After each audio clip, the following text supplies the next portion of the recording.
Okay, this video is about broken terminal holes or removed terminal holes. Let me explain that to you real quick. When you're taking out a capacitor, you take out a capacitor by desoldering both, or having a tool like this. You put it on the terminal hole. When you put it on the terminal hole, actually you push in this bubble, you push it on the terminal hole, and you suck it out.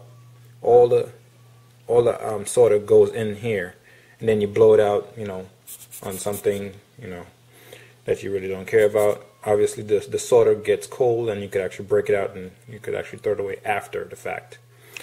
Alright, I had been a victim to this for a month now, and I just figured out something, how to fix broken terminal holes, because I got this at the side of the road and this I replaced, but the person who put in one before, they broke the holes from underneath. Let me show you this. This is how the holes are. Alright, there's metal. There's a piece of metal that goes around here. When you pull the capacitor out without desoldering it, the full, how could I say it? You melt it, melt the solder all the way and take it out. If you don't take out all of it, and there's still some holding on to the capacitor, you end up pulling this ring out. When you pull these rings out, there's fair chance that you could fix the board. The board might be unfixable at that point.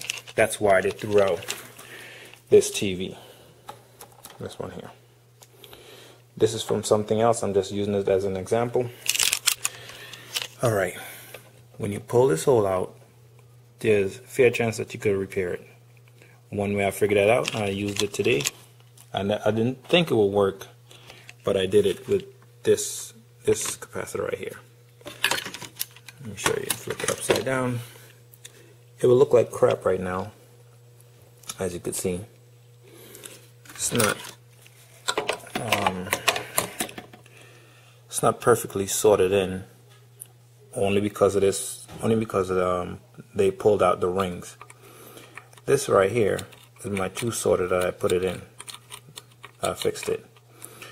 When the rings are out, they don't touch the metal that makes the circuit that goes wherever that circuit goes. This goes that way, this circuit goes that way. When the rings are out, they don't connect and they don't work. I took this little screwdriver right here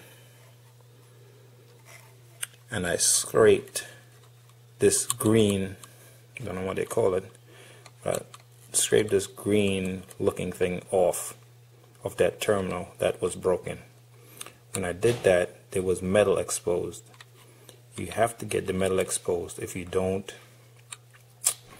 you can't solder anything on top of it, because when the ring is removed, all it is just the board. There's no metal part. So you scrape this out, and when you put the capacitor back onto it, you make sure the solder is big enough to touch the metal that you scraped off. You don't want these two touching. You just want to touch the metal that you scraped off around the circle that was missing.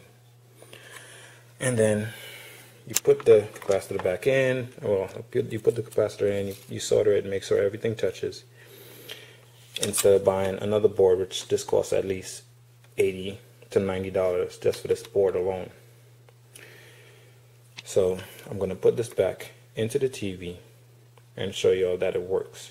You saw that's the bad solder that I did, blah blah blah. Yeah, I didn't solder perfect enough.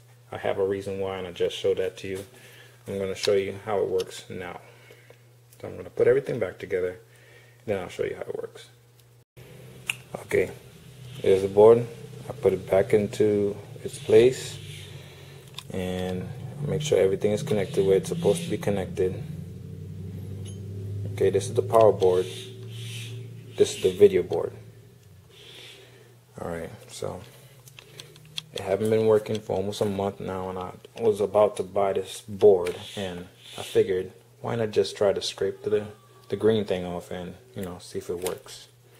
So I just plugged it back in. From the back I could see I have power. It shows in the front, but I can see through this board, so I know I have power now. The power board is working because I replaced that. Now let's see if it turns on, which I know it turns on. I have confidence in my work. Alright, trying to get shock while doing this. There's the power. I'm going to click it on the other side here, and let's listen for it.